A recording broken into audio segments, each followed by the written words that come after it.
भूगोल। देखिए जियोग्राफी को बहुत सारी ब्रांचेज है, उसमें से एक ब्रांच है जियोग्राफी। इसमें पहला है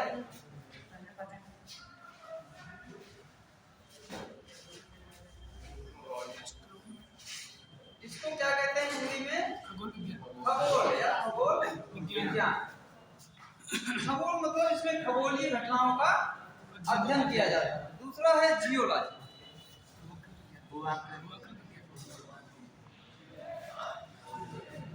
इसको क्या कहते हैं? भूगर्भ।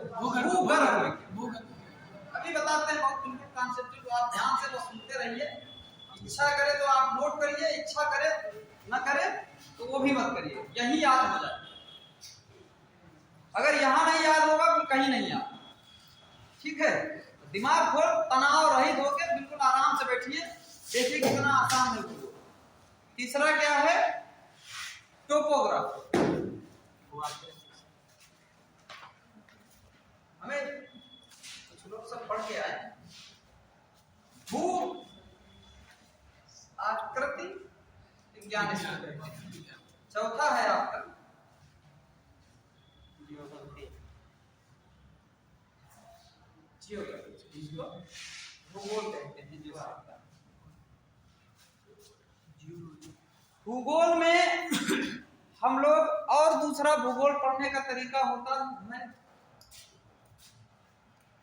हम आज की क्लास में केवल इतना जानेंगे क्या पढ़ना, कैसे पढ़ना है। मैप दो होता है, इंडिया का, वर्ल्ड का। तो इंडिया में भी राज्य का, पॉलिटिकल और राजनीतिक। पॉलिटिकल को भी राजनीतिक से राजनीतिक और फिजिकल। हाँ। तो मैप हम लोग अलग सकते हैं, बहुत सारी चीजें वो आपको मैप के साथ, मैप में मतलब जैसे किस देश की क्या सीमा है, कितने हमारे पड़ोसी देश हैं, सत्रह के साथ किसके साथ स्थल है, किसके साथ समुद्र है, क्या पॉपुलेशन है, क्या है, ये सब उसको मैप के द्वारा अलग से डिवाइड कर लेंगे, उसमें समझ लिया जाएगा। ठीक है, अब देखो मैप हमसे बहुत बढ़िया बनता नहीं, आप सिंबॉलिक समझ लो, हम भारत का मैप बना रहे हैं, उसी में चीजें समझेंगे। जब मैप पढ़ाएंगे तब मैप हम अपना लेकर आएंगे, बड़ा वाला मैप है।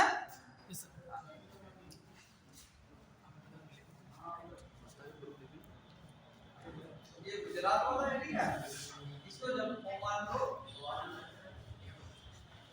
ये पूर्वोत्तर मान लो, बस बढ़िया जो हम बताना चाहते हैं वो चीजें आप जान।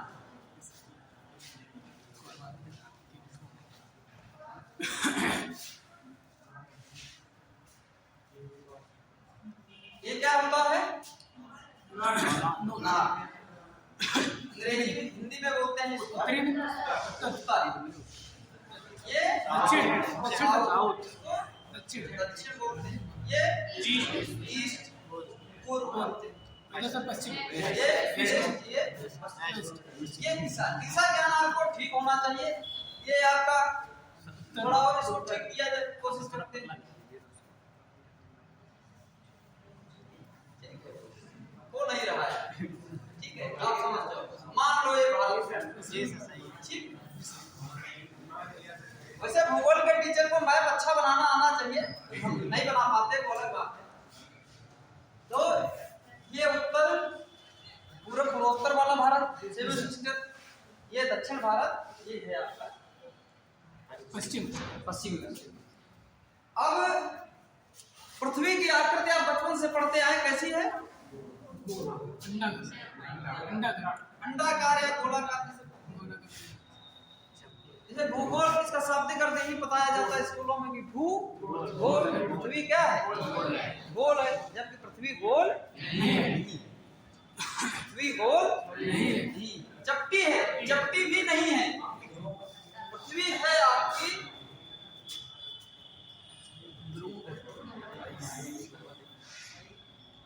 इस टाइप की, ठीक। क्योंकि पृथ्वी अगर गोल है तो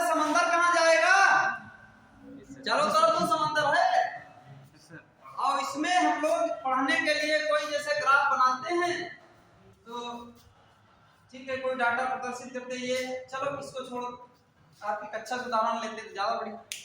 इतने लोग बैठे हो, एनडीए और उसकी एसएससी की क्लास है, आप एवरेज पढ़े होंगे गणित में, रिकॉर्ड हो रहा क्या ये?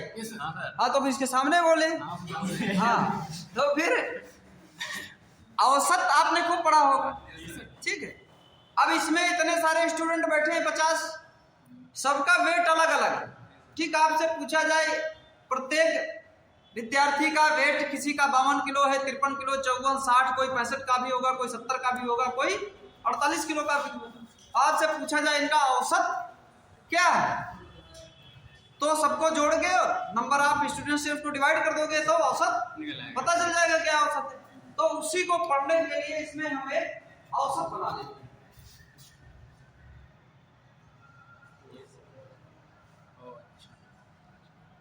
तो कोई लाइन इसको काट के निकलेगी, कोई लाइन इसके ऊपर से भी जाएगी। इस लाइन को कहते हैं, इस आकृति को कहते हैं जियोड। जियोड और जियोड से बना जियोलॉजी। देखो ध्यान से पढ़ना, बस यही पता है पढ़। तो क्या है, जब जियोलॉजी, इस जियोड के अंदर का हम अध्ययन करेंगे, इस आकृति के अंदर का अध्ययन करेंगे, तो क्या होगा, जियोलॉजी भूगोल। और जब इस जियोड के, इस औसत लाइन के सरफेस का अध्ययन करेंगे, सरफेस ग्राफ, तो क्या बनेगा, जियोग्राफी। यही से बना जियोग्राफी, GRAPHY, जियोग्राफी। यही भूगोल है, यही आपको पढ़ना है। और भूगोल में हम लोगों को पढ़ना है भारत का भूगोल के बारे में स्टार्टिंग करेंगे। भारत के भूगोल के आपके अंतर वो समझ आएगी, वो आपको बनेगी। जो भारत हमारा है, इसमें कुछ हम बताएंगे।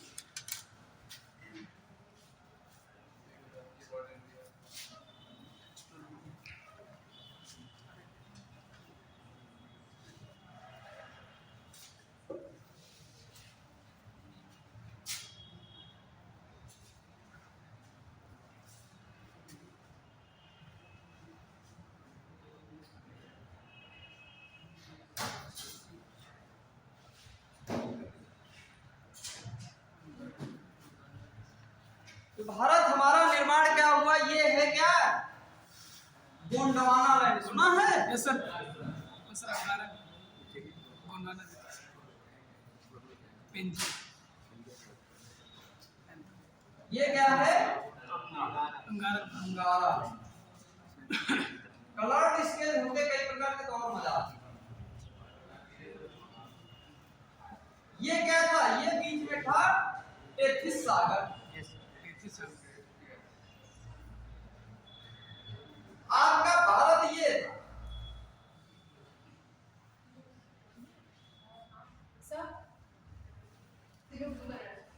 हाँ, इससे बनाने में आसान है, पानी पानी जैसा दिखेगा। ये सागर,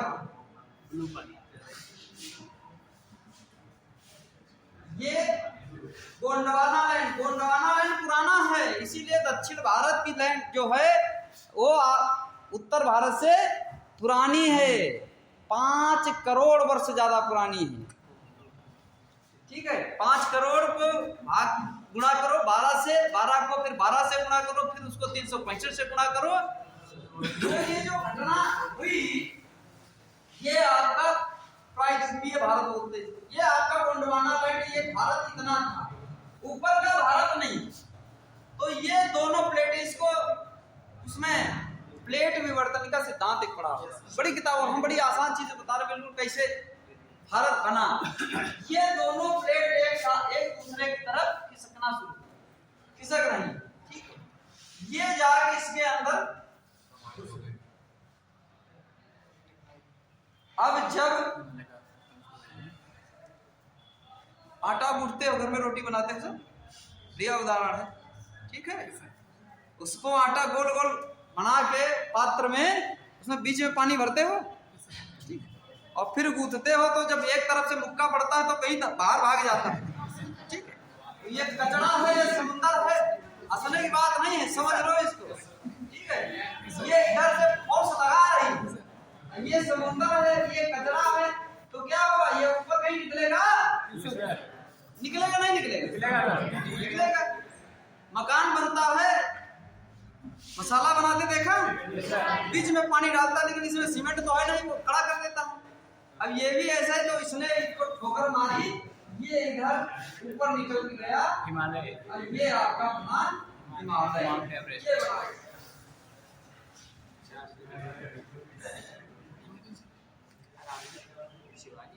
ये 2400 किलोमीटर की बड़ी रेंज निर्माण, कितने की 2400 किलोमीटर। इसमें आपने जैसे जब पढ़ता होगा, जो डिवीजन आपने पढ़ा होगा कि बृहद हिमालय का मैदान, अरे ऐसे थोड़ी पढ़ना है, आखिर कहाँ से आया कैसे है ये भी तो जान लो, ये सब पता चल जाएगा। ज्योग्राफी कुछ नहीं है, 4 घंटे में सब बिल्कुल बिल्कुल, 2-4 घंटे मैप, 2-4 घंटे में ये सब ज्योग्राफी हो गई, और ऐसी ज्योग्राफी हो जाएगी जिंदगी भर कभी भूलोगे नहीं ज्योग्राफी। और हिमालय वाले ना होता तो क्या होता, देखो एक कश्मीर को पकड़ते हैं,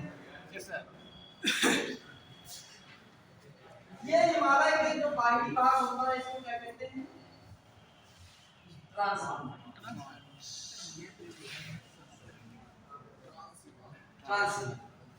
उसके बाद उसके नीचे वाले को क्या कहते हैं, बृहद हिमालय। ये क्या है, बृहद हिमालय। इसको क्या कहते हैं, मध्य हिमालय। ये क्या है, इसको इधर कहते हैं शिवालिक। इतनी मौज मस्ती है, सब शिवालिक पे है, ठीक है। मंसूरी, हिमाचल, रानीखेत, ये सब कहाँ है, शिवालिक हिमालय की श्रेणी पे। यहाँ क्या है, बर्फ ढकी है, सियाचिन एक जगह है इसी पर्वत श्रृंखला में जहाँ का टेम्परेचर होता है -55 डिग्री। भारत में कोरोना वैक्सीन, इसीलिए वो कोरोना की जो फाइजर थी अमेरिका की वैक्सीन, इसीलिए नहीं मंगाई गई, क्योंकि उसको उसको -60 पे संरक्षित करना था। कितने पे, -60 पे। ये बड़ी ले आके वहीं सियाचिन में इकट्ठा कर लेते, वहीं पे लगाना शुरू करते, घचा घच, ठीक, सबको लग जाती, क्योंकि वहाँ कोई फ्रीजर की व्यवस्था कर ले नहीं है, आपके पास नेचुरल है ना। तो ये और हिमालय के नीचे ये क्या है बना, उत्तर का मैदान, कहाँ पठार ये बना, इसको उत्तर भारत का बृहद मैदान के नाम से पढ़ते हो। बृहद थोड़ी होता, बृहद है ही है, भारत अपने आप में बृहद। ये क्या है, उत्तर का मैदान। इसमें क्या है, आपका उत्तर प्रदेश, बंगाल, बिहार, मध्य प्रदेश, बंगाल, बिहार और कुछ हिस्सा मध्य प्रदेश, असम का, ये आपका उत्तर का मैदान। तो अभी देखो चीजें, अब जो ज्योग्राफी में पढ़ोगे वो क्या बनती है।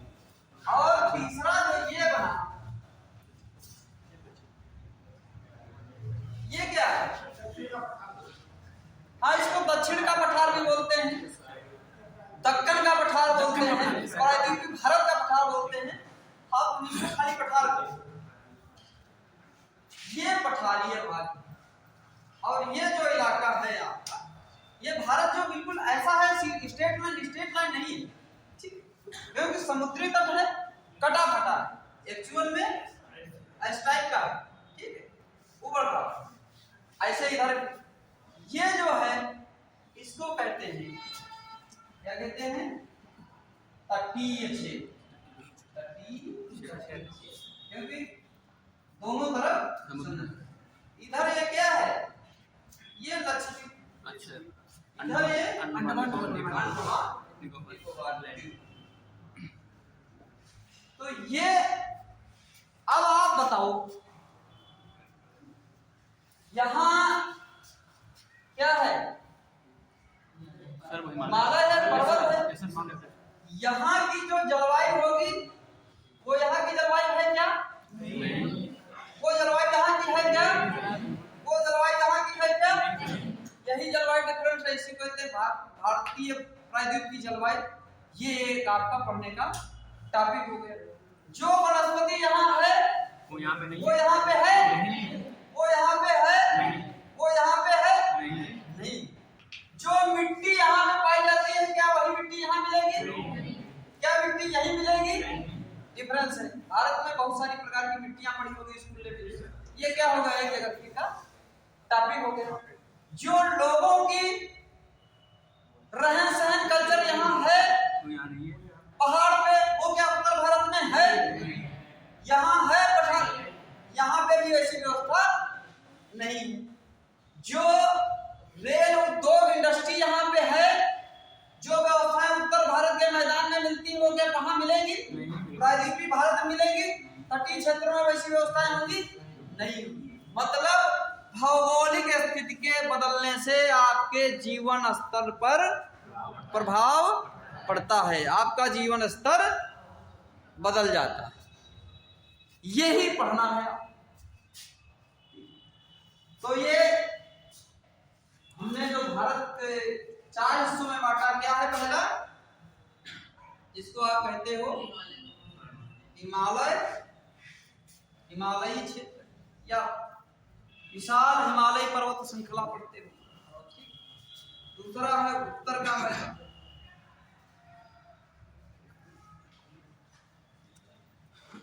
ठीक है।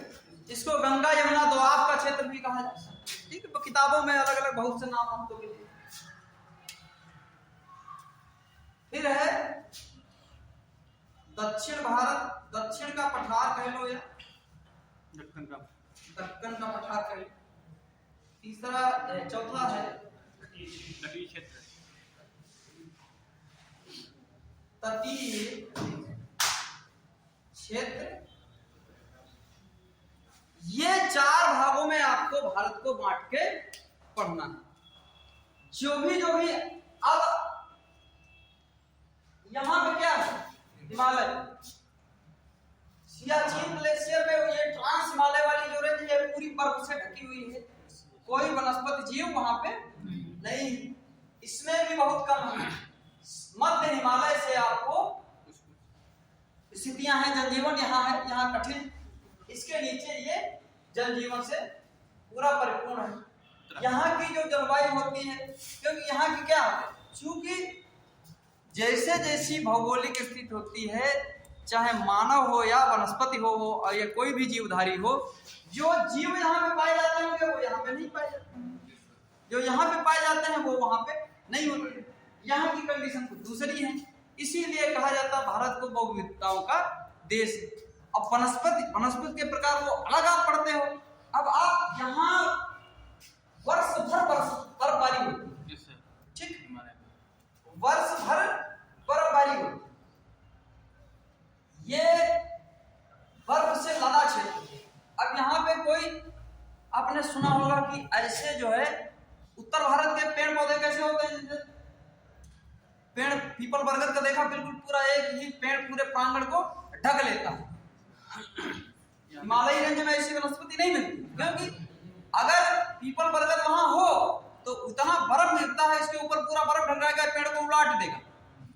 तो उस भौगोलिक कारण वहां उस पेड़ों ने अपने आप को एडजस्ट किया, तो वहां पेड़ कैसे होते ऐसे, मतलब जिसको आप पढ़ते हो शंकु आकार वन पढ़े होगे या कोणधारी वन के नाम से जानते होंगे, क्योंकि उनकी जो भौगोलिक स्थिति ऐसी है कि उनको वैसा अपने वहां पे बनाना, इसीलिए वहां लंबे लंबे जो है चीड़ देवदार के, मतलब जो बिल्कुल नीचे ऊपर बहुत शंकु आकार, इसीलिए उनको शंकु आकार वन। फिर उसमें पर्णपात, अर्ध पर्णपाती, ठीक है, शीतोष्ण कटिबंधीय, उसको वो अलग डिवीजन है, जो जंगल पढ़ेंगे उसमें वहां पे डिटेल से पढ़ेंगे। अब है ये जो पठार है आप, ये पुराना, इतना पुराना है 16 करोड़ लगभग, 13 से 16 करोड़। और ये है आपका नया हिमालय वाला हिस्सा, ये 11 करोड़ पुराना है। तो ये अभी नया है, इसीलिए हिमालय को कहते हैं युवा पर्वत के नाम से जाना जाता है। अब चूंकि जब इसने क्या किया, जब किसी प्रेशर से गई ये प्लेट ऊपर निकली, तो कोई जब प्रेशर से जाएगा तो फोल्ड होगा, ठीक है। तो ये क्या होगा, ये मोड़दार या वलित पर्वत इसके नाम से दिया, फोल्डेड माउंटेन। हिमालय को फोल्डेड माउंटेन के नाम से, ये भी एक क्वेश्चन है, आप चाहे तो इसको नोट कर ले, हिमालय को फोल्डेड वलित पर्वत के नाम से जाना, ये सवाल पूछा जाएगा परीक्षा। हम तो सब सवाल ही बताते हैं, समझाते हैं, सब लिखा देंगे, परेशान चिंता न हो। आज बस केवल इसको समझ लीजिए आप ठीक तरीके से। हिमालय को वलित पर्वत, और वलित क्यों कहा जाता है, अब जिंदगी में भूलोगे नहीं वलित क्यों कहा, क्योंकि प्रेशर से बना। अब दूसरा, ये जो ये नया तेथिस सागर के कचरा, मतलब कचरा ये मतलब कूड़ादान ना समझिए, मतलब गीली मिट्टी से फंस के बना, मलबा से बना। तो ये क्या है, उत्तराखंड में आप बहुत सी समस्याएं सुनते रहते होंगे आए दिन समाचार पत्र में कि बारिश हुई और वहां पे हुआ लैंड स्लाइडिंग, भूस्खलन और सब तबाह, क्योंकि ये अभी नवीन पर्वत है। बारिश में इसको अपना पुराना याद हो जाता था, अरे हम तो कीचड़ कचरा थे, तेथिस सागर वाला, ये जबरदस्ती घुसा के बना दिया, तो 11 करोड़ वाला होगा, पूरा समय उसको याद आ जाता है। तो कहता ठीक अपने पुराने मौसम में आ जाते, भूस्खलन हो जाता है, उत्तराखंड तबाह हो जाता है। ये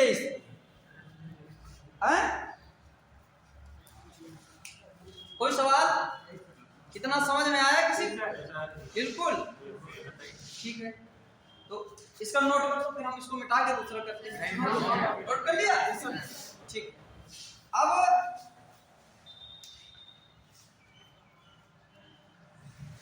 जो पठार होता है, ठीक है, पठार और मैदान अगर 1000 मीटर से ऊंचाई अधिक है तो उसको पठार मान लिया जाता है। तो बताओ, मैदान ऊंचा होता है कि पठार ऊंचा होता है?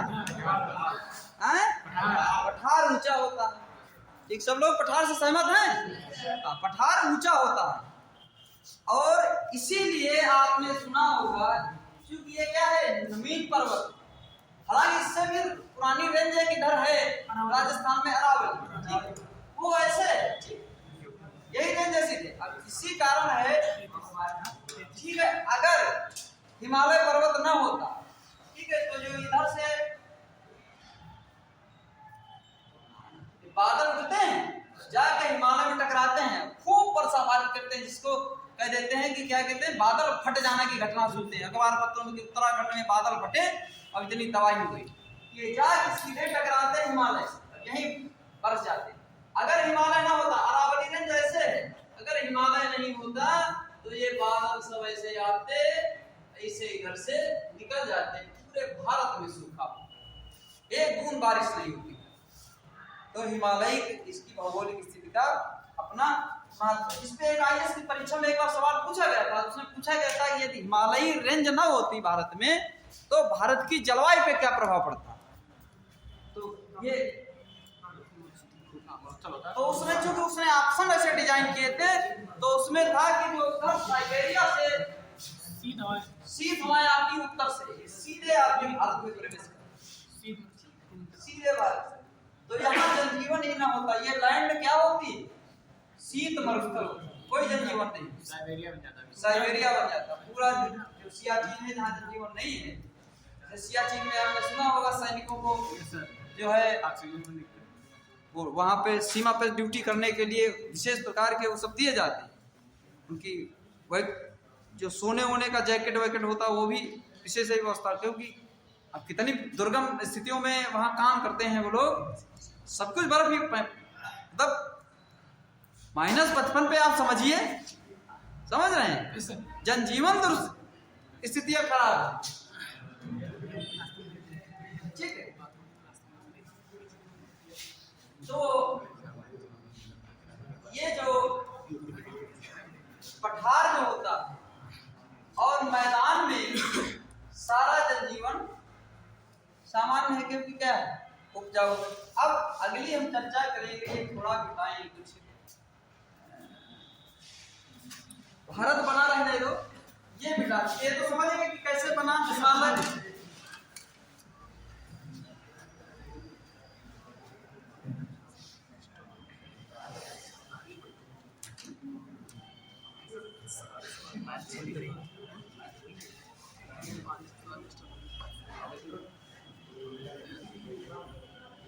भारत का जो अक्षांशीय विस्तार है, नोट कर लो चाहे,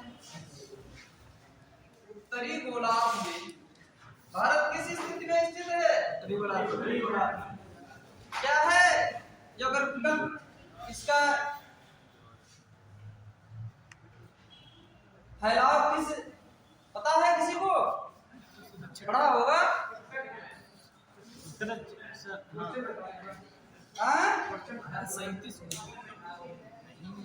अक्षांशीय और देशांतरीय विस्तार क्या क्या है भारत का? ये उत्तर दक्षिण है, 8 मिनट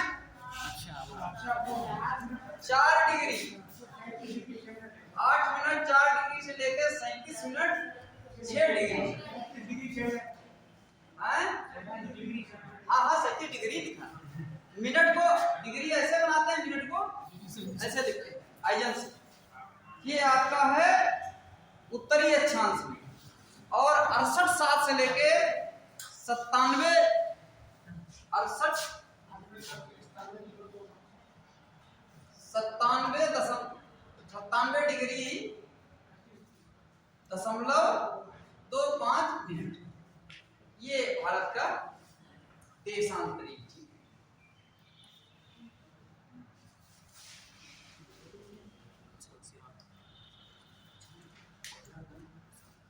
भारत का जो सबसे दक्षिणतम बिंदु है, ये कहाँ है? इंदिरा पॉइंट। इंदिरा ये लिख लो, कुछ भी लिख लो साथ में। भारत का सबसे दक्षिणतम बिंदु इंदिरा पॉइंट है।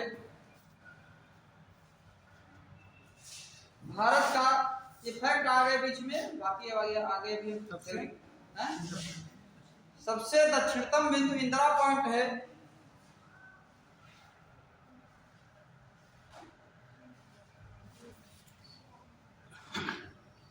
उत्तरी बिंदु इंदिरा काल है, जम्मू कश्मीर में है।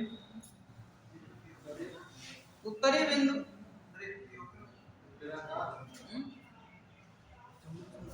इंदिरा काल, इंदिरा काल, इंदिरा जम्मू में सर, जम्मू में इंदिरा काल, काल। उत्तरी बिंदु लिख लिया। पश्चिमी बिंदु सरक्रीक गुजरात में। कहां पे है? सरक्रीक गुजरात में। सर गौर माता भी, गौर, हाँ वही। और पूर्वी है अरुणाचल प्रदेश में बालागू।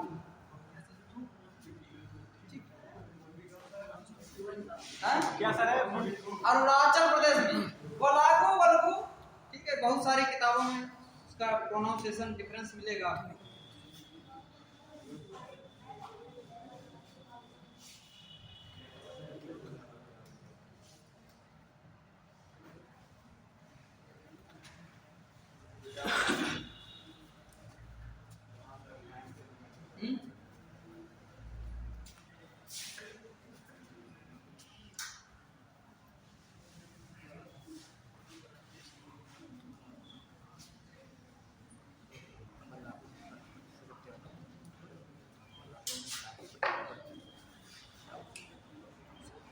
तो एस्ट्रोलॉजी खगोल विज्ञान है, जियोग्राफी जियोलॉजी, भूगर्भ कौन है, टोपोग्राफी, आकृति विज्ञान है, जियोग्राफी भूगोल है। अंगारा लैंड, गोंडवाना लैंड, कैसे हिमालय बना, हिमालय के आपसे 4 भाग देखे, ट्रांस हिमालय, बृहद हिमालय, मध्य हिमालय और शिवालिक हिमालय, उत्तर का मैदान, पठार और तटीय क्षेत्र। और जैसे जैसे भौगोलिक स्थितियां बदलती हैं वैसे वैसे मानव जीवन पर उस पर पड़ने वाले प्रभाव उसके अनुसार, चाहे वो वनस्पति हो चाहे लैंड हो, जो लैंड यहाँ पाई जाती है। अभी बता दें कि लैंड का निर्माण कैसे हुआ। कि ठीक है, आपने बहुत एलुमनाई साल सीबीएसई वाले बोर्ड वाले खूब पढ़े होंगे, है ना, जलोढ़ मिट्टी। जो मिट्टी यहाँ पे पाई जाती वो मिट्टी यहाँ पे नहीं होगी, है? जो मिट्टी यहाँ पे पाई जाती है वो मिट्टी यहाँ नहीं होगी। अब प्रश्न आपको ये उठता है, प्रश्न डिस्कस कर लेते हैं, फिर आगे चलते हैं कि भूकंप आते हैं भारत में, ठीक है, क्या कारण है सबसे ज्यादा भूकंप उत्तर भारत में ही आते हैं? मध्य प्रदेश हिमालय रेंज, हिमालय के कारण से। हाँ, ये कॉन्सेप्ट समझो। पहाड़ी इलाका है, ये कह रहे हैं कि पहाड़ी इलाका, पहाड़ तो यहाँ पे भी है, अनाई मुड़ी और जाने कितनी पहाड़ियां हैं दक्षिण भारत में, क्या यहाँ पहाड़ नहीं है? यहाँ भी बड़े बड़े पहाड़ हैं, तो यहाँ क्यों नहीं आते हैं? सर इधर की सर जो पहाड़ है सिर्फ पुराने हो गए, उधर के नए हैं। सर ऐसा तो नहीं है, सर कोई सर तूफान वगैरह आता है ना, तो उसमें सर हिमालय से टकरा के उसकी वजह से ऐसा नहीं है। जो सर पठारी में आ गए, कोई मतलब ऐसा नहीं है। हाँ, हो सकता है, कारण हो सकता है। ठीक है। और कोई बताओ पढ़ते होगे, ऐसा थोड़ी कि कभी नहीं आए।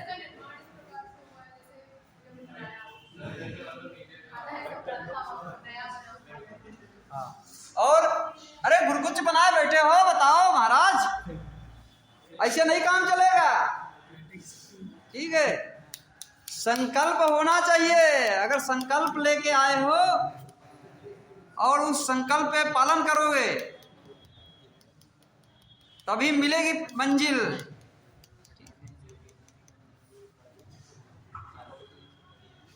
सब्र कर बंदे मंजर गुजर जाएगा, एक दौर ऐसा आएगा कि प्यासे के पास चल के समंदर भी आएगा।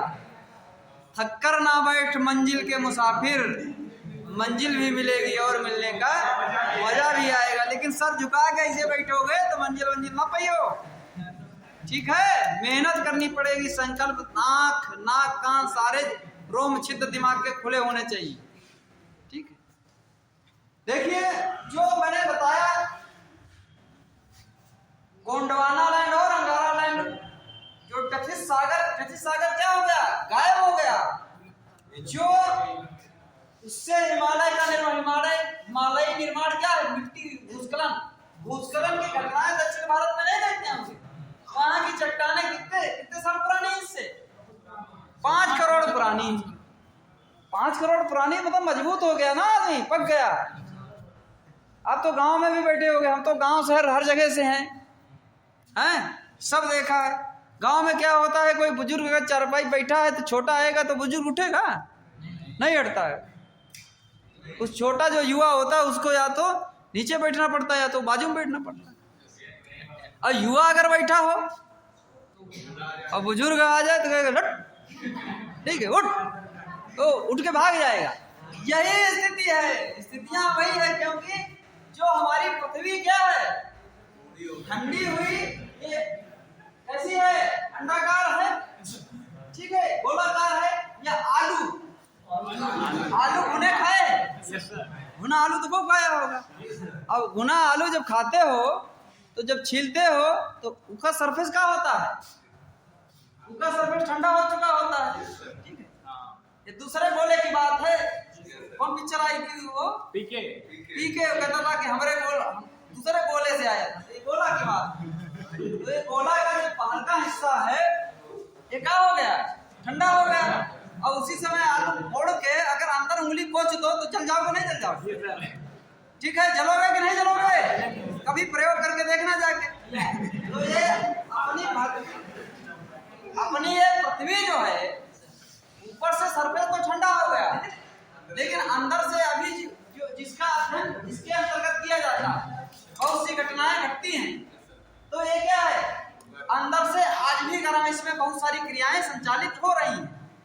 ये चूंकि नवीन पर्वत है, मिट्टी का बना हुआ है, मिट्टी है, यहाँ की मिट्टी और यहाँ पे चलते, इसलिए जैसे यहाँ से नीचे कोई डिस्टर्बेंस होता है तो ये हिलने लगता है, रुक जाता है। यहाँ क्या होती है, कठोर से कठोर चट्टाने बिल्कुल ऐसे दबा जाती, कुछ नहीं। यहाँ इसीलिए दक्षिण, कभी सुना दक्षिण आंध्र प्रदेश में भूकंप आया? नहीं सुना। नेपाल में हमेशा सुना होगा, उत्तराखंड में सुना होगा, ठीक है, म्यांमार में सुना होगा, जम्मू कश्मीर में होता रहता है। क्या हुआ? पहाड़ी तो हर जगह, ये वलित नवीन पर्वत है, ठीक, युवावस्था में है, और ये पुराना हो चुका कठोर चट्टाने हैं यहाँ।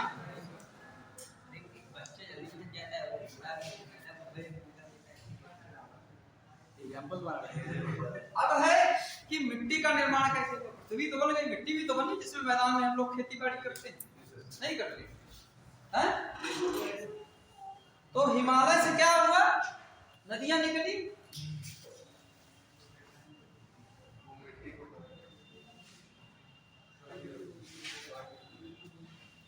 ये क्या है, यहां से नदियां निकली तो क्या, बहुत तीव्र ढाल, बहुत तीव्र ढाल है, यहां से आई तो अपने साथ सब बड़ी बड़ी चट्टाने ले काट, क्योंकि बहुत खड़ा, बहुत बड़ा पर्वत।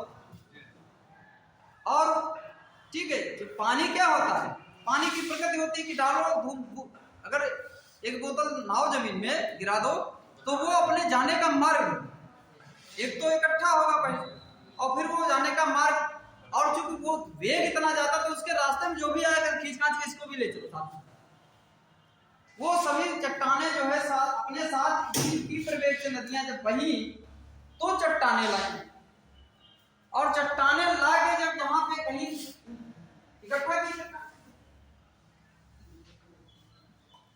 ये क्या हो, चट्टाने इकट्ठा हो गई, यहाँ नदी क्या हो जाएगी, गायब हो जाएगी चट्टाने। अब पत्थर पे पत्थर गिरा तो उसमें गैप बचता है कि नहीं बचता? ऐसे बोतल भर पानी डालो जमीन पे तो पानी दिखेगा, और पत्थरों का ढेर हो उस पर पानी गिरा दो पता चलेगा? नहीं पता चलेगा, नीचे चला जाए, क्योंकि पानी को जाने का रास्ता है। ये जो चट्टाने आके इकट्ठा हुई इसको कहते हैं भावर प्रदेश। आपने नाम सुना होगा भूगोल में, अब समझ में आ जाएगा कि भावर क्या होता है। ये भावर का निर्माण, यहाँ पे खेती बाड़ी नहीं हो पाती क्योंकि ये मिट्टी अच्छी नहीं है, चट्टानी मिट्टी। इसके बाद यहां से क्या हुआ, चूंकि अब यहां मार्ग ढूंढेगा अपना, जब नदी चलेगी कहीं कुछ इधर से आएगा, इधर से आएगा, यहाँ इतना क्या होगा, पानी फैल के बहेगा, ठीक है, और फिर आगे जाके अपना नदी जाके जैसे गंगे का उदाहरण ले, जाके बंगाल समाहित हो जाती है, मिल जाती है।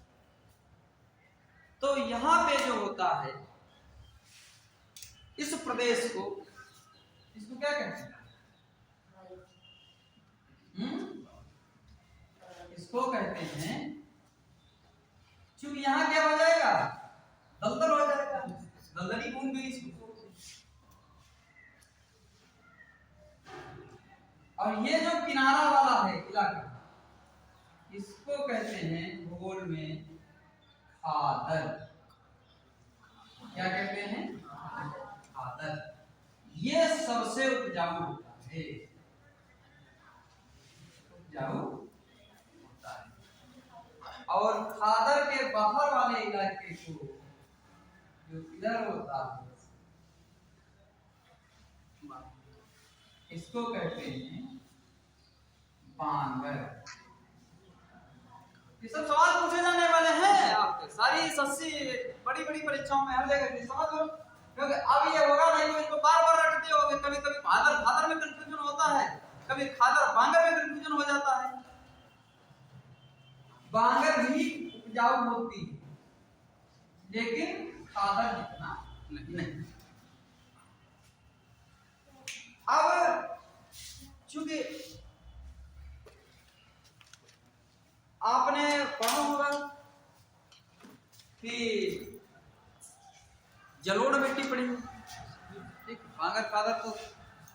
जा रहे हो 5 मिनट रहो तो उसके बाद जाना, उसके बाद अभी कंप्लीट हो जाएगा। ये समझ, इस पे हजारों सवाल बनते हैं यहाँ से।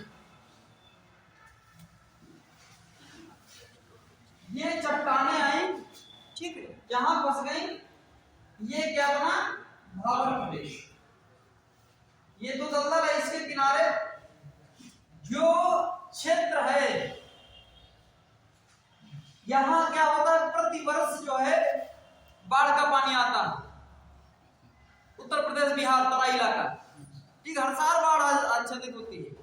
यहाँ क्या होता है, नदियों द्वारा, जल द्वारा लाई गई नमीन मिट्टी, मृदा, जलोढ़, इसी को जानते हो जलोढ़ के नाम से, जलोढ़ मिट्टी।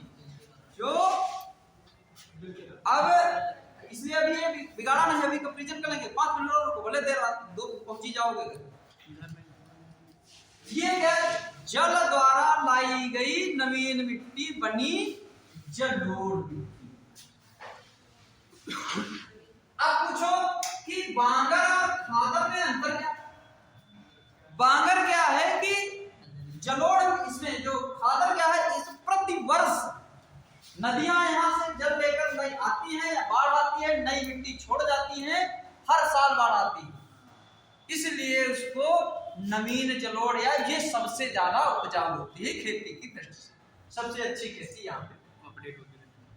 बांगर क्या है कि कभी कभी बहुत भयंकर बाढ़ आ गई, 4-5 वर्ष में पानी यहाँ तक पहुंच गया, 4-5 वर्षों में पानी जब वहां तक पहुंच गया तो कुछ नवीन मिट्टी वहां भी पहुंच गई, तो बांगर भी बहुत उपजाऊ होती, बहुत विविध प्रकार की खेती के लिए बांगर उपयुक्त मिट्टी है। जैसे हरदोई में नदी है, सई नदी, तो सई नदी का जो तराई का इलाका वो क्या है, खादर है, हर साल पानी लेकर आती है बरसात में, और बरसात वाली फसल तो नहीं होती, लेकिन नई मिट्टी छोड़ के जाती है। तो जो ये रबी की फसलें हैं, फसलें भी ज्योग्राफी में पढ़नी है, रबी की, खरीफ की, जायद की, ये भी ज्योग्राफी है। तो क्या क्या ज्योग्राफी में है ये आपने समझ लिया 40 मिनट में केवल। तो बांगर में क्या 3-4 वर्षों में कभी भी अधिक वर्षा के कारण या किसी कारणवश बाढ़ आई तो वहां क्या, वहां भी नवीन मिट्टी छोड़ के चली गई, तो ये भी खेती की दृष्टि से बहुत उपजाऊ। अब आपको जलोढ़ मिट्टी यहाँ भी पाई जाती है, दक्षिण भारत में। यहाँ भी तो बहुत सारी नदियां हैं, नर्मदा, ताप्ती, गोदावरी, ठीक है, कावेरी, कृष्णा, तो यहाँ भी जलोढ़ मिट्टी पाई जाती है। सेम कंडीशन जैसे निर्माण की प्रक्रिया यहाँ भी बनती है, ठीक है। और ये जो आपका कोस्टल एरिया है, तटीय क्षेत्र जो है, यहां पर भी बहुत सी जलोढ़ मिट्टी पाई जाती है।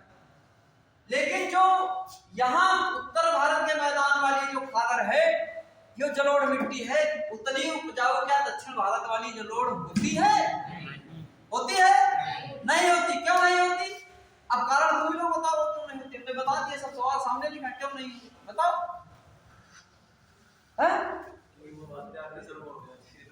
आते आते वो चली जाती मीरा टाकीज को। ऐसा नहीं चलेगा यार। बताओ, आपने तो मास्क लगा लिया, हाँ हाँ बताओ, जिसको बताना पार्टिसिपेट करो यार, क्या गलत हो जाएगा। बस हम तो कहते हैं कि लॉजिक, देखिए जब तक आपका लॉजिक डेवलप नहीं होगा तब तक हमारे या किसी पढ़ाने से कोई मतलब ही नहीं है। बताओ कितना रटोगे यार, छोटा सा दिमाग है, कितना याद कर डालोगे। सर ये बता रहे हैं, हाँ बता रहे हैं, ये बात जैसे जो पर्वत है, भौगोलिक पर्वत है, तो उधर से आते हैं तो सर ज्यादा अवसाद लेके आते हैं, मिट्टी तो इधर ज्यादा छोड़ते हैं, इधर सर ज्यादा हो गए बने हुए। बस यही तो जानना चाह रहे थे, यही के लिए तो पूरी थ्योरी बता रहे हैं आपको। गोंडवाना लैंड, अंगारा लैंड सब बता दिया, बिल्कुल हवा हवाई। लॉजिक अपना डेवलप होना चाहिए। ये क्या है? ये कूड़ा कचरा से बना, मिट्टी से बना पर्वत है। यहाँ की नदियां आती बहुत अवसाद लेकर आती हैं, बहुत मिट्टी छोड़ जाती। यहाँ तो वैसे बिल्कुल कठोर चट्टान है, कुछ नहीं है नदियों में, बड़े बड़े चट्टान पड़े, उनका बाल वाका नहीं होता, कुछ नहीं ले जाती। तो यहाँ की उतनी उपजाऊ नहीं है दक्षिण भारत की जलोढ़ मिट्टी। और जो कोस्टल एरिया वाली मिट्टी है, इसमें क्या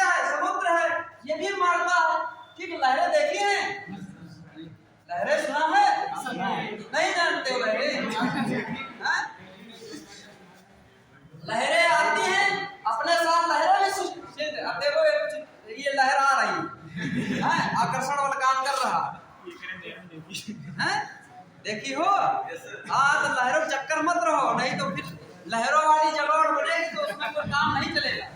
तो ये जो समुद्र वाली सेंट लेकर आती है, ये जलोड़ क्यों कम उपजाऊ है इस उत्तर भारत के मैदान वाले से? समुद्र के पानी में इतनी अपार मात्रा में आयोडीन है, नमक है कि जो अन्य फसलें बर्दाश्त नहीं कर पाती। केवल 2 फसलें बर्दाश्त कर पाती। कौन होता सबसे खतरनाक? नारियल। वो दलदली भूमि में होता, समुद्री भूमि, उसको बहुत आयोडीन चाहे जितना पिला दो कोई दिक्कत नहीं। इसीलिए ज्योग्राफिकल कंडीशन है। आप देखिए मिट्टी की कैसे, जो ज्योग्राफी बड़ा इंटरेस्टिंग सब्जेक्ट है। ज्योग्राफी आपके प्रत्येक क्षण को प्रभावित करता है। जो व्यक्ति यहाँ में है इंडिया का, अमेरिका में वैसा नहीं है। जो चीजें अमेरिका में वहां, क्योंकि हमारी वहां की जलवायु भिन्न है। तो आप कितना भी प्रयास कर लो, ये अमेरिका नहीं, होनोलुलु नहीं बन जाएगा। ठीक है, हर क्षेत्र की अपनी अपनी कंडीशनें होती हैं। आप यहाँ पे पानी पीते हैं, नारियल पानी कितने की मिलता है जरा बताओ? अब कितने मिलता है? 50 रुपए 60 करोड़। और उसमें कोरोना का छोटा भाई क्या उसको डेंगू में कितने का बिक गया? भगवान को पता। 200 रुपए के यहाँ बेच, यहाँ 5 रुपये का मिलता है केरल में। 5 रुपए क्या मिलते हैं? क्योंकि क्या है, यहाँ बड़ी मात्रा में उसकी जगह पे, इसलिए तटीय इलाकों में नारियल और केले की खेती ज्यादा होती है। क्योंकि 2 ही ऐसी ये हैं जो सामान्य फसलें जो आयोडीन की मात्रा को पचा पाती हैं और शोषित कर पाती हैं। चलो काम हो गया तुम्हारा, जिसको जाना हो जा सकता है। ठीक है, जाना मतलब अगर कहीं क्लास हो तो ठीक है। तो कॉन्सेप्ट क्लियर हुआ कि नहीं क्लियर हुआ ये बताओ, समझ में आया? तो क्या क्या केवल 4 चीजों के बारे में अपने आप को पढ़ना है। ठीक है, क्या पढ़ना है?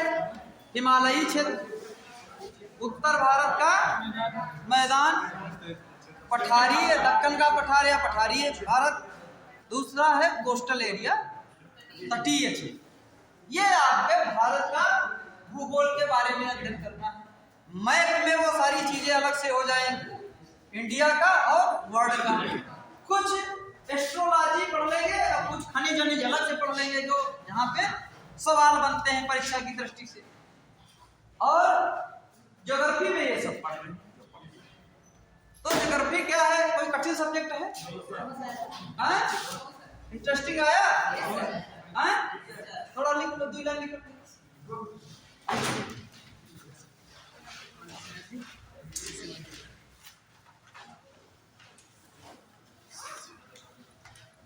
देखिए, भारत की अक्षांशीय विस्तार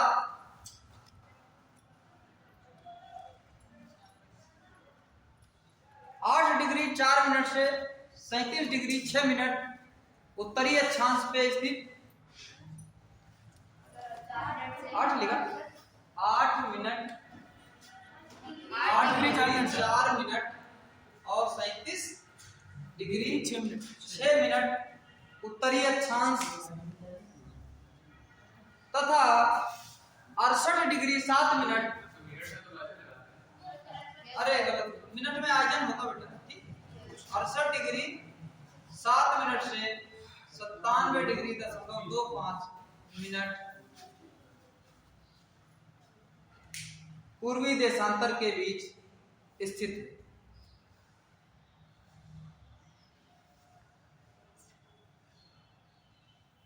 भारत का क्षेत्रफल संपूर्ण विश्व के क्षेत्रफल का 7वां। भारत का क्षेत्रफल संपूर्ण भारत के क्षेत्रफल का 2.4%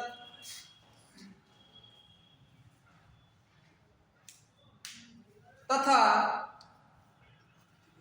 ये जनसंख्या का जो आंकड़ा दे रहे हैं 2011 का आंकड़ा है, ठीक। नया आंकड़ा आएगा तो चेंज हो जाएगा। तथा संपूर्ण भारत की जनसंख्या का 17.5% जनसंख्या भारत में निवास करती है। संपूर्ण विश्व का होगा सर 2.4 ये भी 2.42% संपूर्ण विश्व का प्रतिशत और संपूर्ण विश्व की 17.5% जनसंख्या भारत में निवास करती है। मतलब अगर 100 पूरे देश में लोग हैं, पूरे विश्व में 100 लोग हैं तो उसमें 17.5 लोग केवल भारत में रहते हैं, और 100 वर्ग मीटर का अगर क्षेत्रफल है भारत का पूरे विश्व का, तो भारत का हिस्सा उसमें कितना है? 2 लगभग 2.5 मीटर वर्ग। क्या हुआ? अब नए आंकड़े आते हैं, उसमें देखा जाएगा क्या होगा। अब तो सरकार सेंसस कराएगी, नई जनगणना हो तो उसमें पता चलेगा क्या हुआ। तो नए आंकड़े आएंगे तब देखा जाएगा, ये पुराने आंकड़ों के आधार पर है।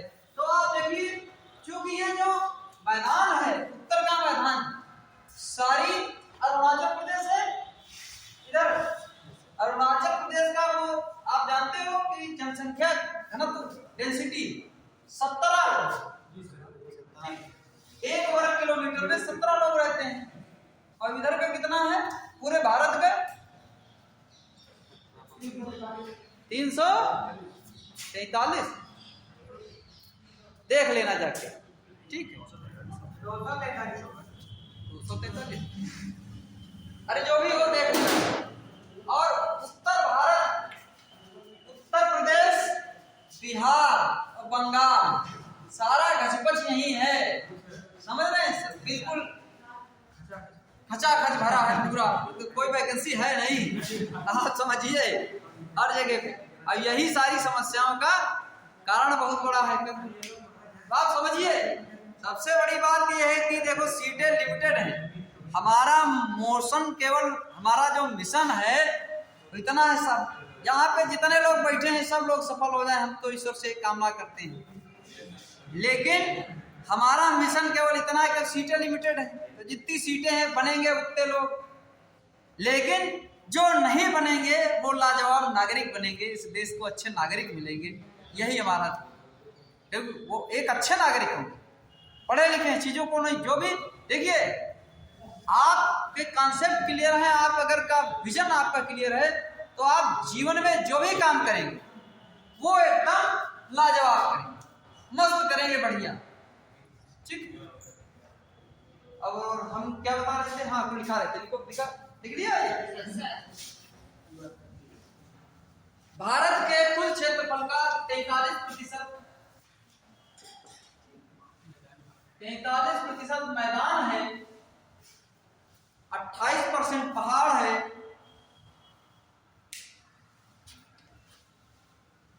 28% पहाड़ है, 18% पर्वत है।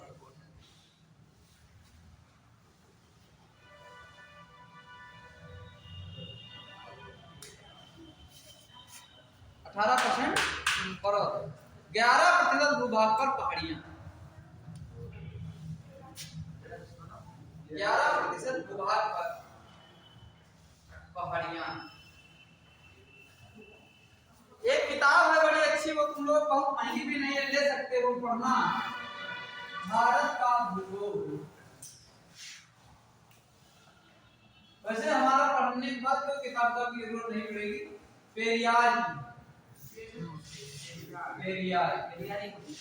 पेरियार प्रकाशन के नाम से है ये, हमें लगता है 150 के अंदर ही होगी।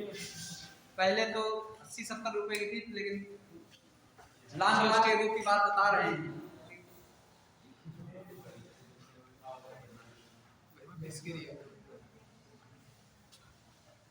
लिखिए, कुल क्षेत्र के फल के लगभग 51% भाग पर खेती की जाती है। अब 51% भूभाग पर खेती की जाती है।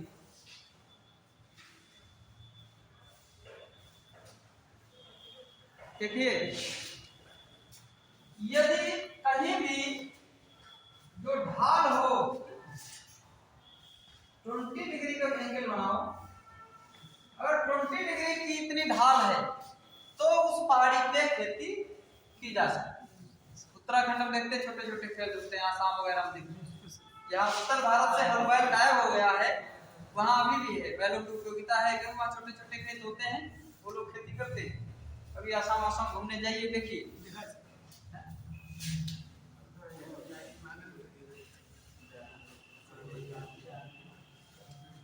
और 20 डिग्री से अगर ढाल अधिक है तो वहां पे जंगल होता है, वन होता है, जो पारिस्थितिकी को बैलेंस किया जाता है। इसमें जो जोशीमठ में देखो बड़ी प्रॉब्लम्स आ गई है ना। तो अब चूंकि हमने डेवलपमेंट के नाम पे इतनी ज्यादा भौतिक संसाधनों का दोहन कर लिया है, जो पारिस्थितिकी तंत्र है हमारा वो क्या है, डिसबैलेंस हो रहा है। उस डिसबैलेंस के कारण प्राकृतिक आपदाएं घटित होती हैं, जिसके कारण हमको जनजीवन को प्रभावित होना पड़ता है। देखिए कोई भी अगर आप उसको प्रभावित करेंगे तो प्रकृति भी आपको, अगर आप प्रकृति को प्रभावित, बल्कि आपको क्या है, अकॉर्डिंग टू प्रकृति आपको अपने आप को अनुसार ढलना है। हम लोग सब इस समय शीत ऋतु चल रही है, सब गर्म कपड़े क्यों पहने, क्योंकि ठंडी का मौसम है। हमने आपको वैसे अनुकूल बनाना है, ठंड से बचाना है, ठीक है। और अगर ठंड को कोई कह दे कि मतलब इतना सब आधुनिक सुविधाएं हैं, उसका व्यवस्था करके आप ठंड को गायब कर देंगे, ठीक है, जो कि लगातार प्रयास हो रहा है, तो आप प्रकृति को परिवर्तित नहीं कर सकते। प्रकृति को अगर परिवर्तित करने का प्रयास करेंगे तो वो आपके जीवन को प्रभावित करेंगे। नहीं तो प्रकृति के पास, गांधी जी ने अपनी किताब में लिखा है कि प्रकृति के पास वो सब कुछ है जो हमारी आवश्यकताओं की पूर्ति कर सकता है, लेकिन लालच को।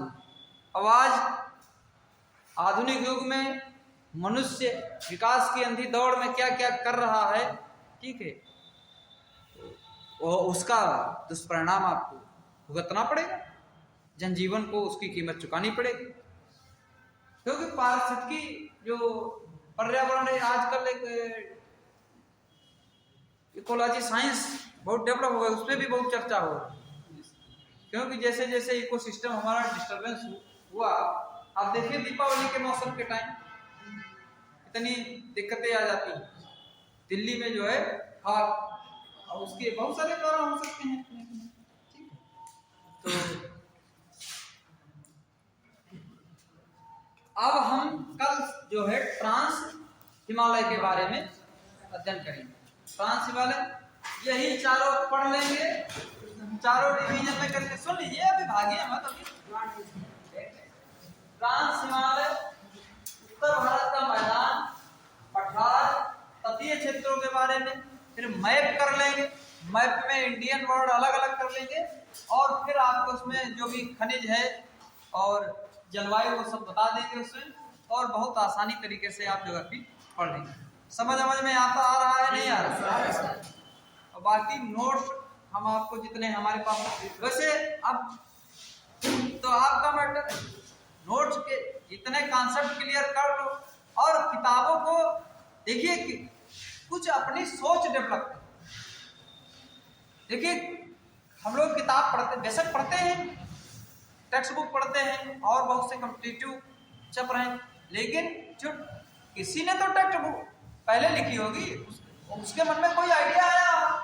ये जितना ज्योग्राफी जिसने पढ़ रहे हो, भाबर, खादर, बांगर, ये सब कहाँ से, किसी ने तो रिसर्च किया हो, तो इसको ठीक तरीके से सोच के देखें कैसे बना, क्या बना, ये आया कहाँ से, बन गया, अब याद आ जाए। अब रटते रहो, एक बार रटोगे तो फिर परीक्षा कंफ्यूज हो जाएगा कि वो पूछ देगा कि सबसे ज्यादा उपजाऊ भूमि है बांगर, खादर और जलोढ़, खादर ही जलोढ़ है, भाभर।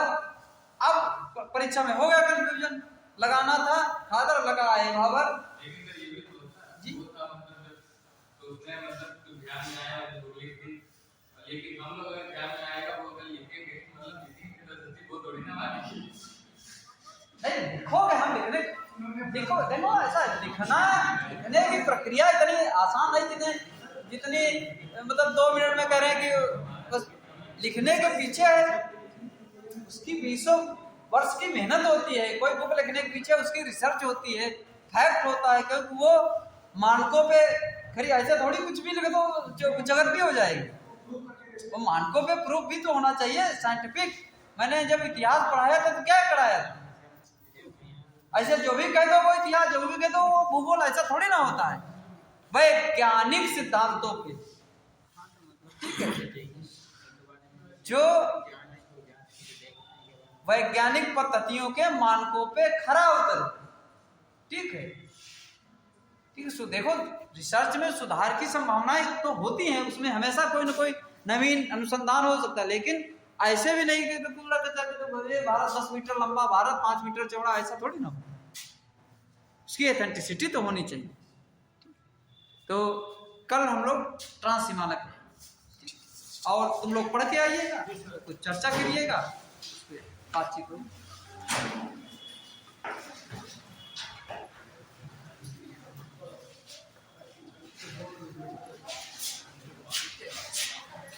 ये भैया मार्कर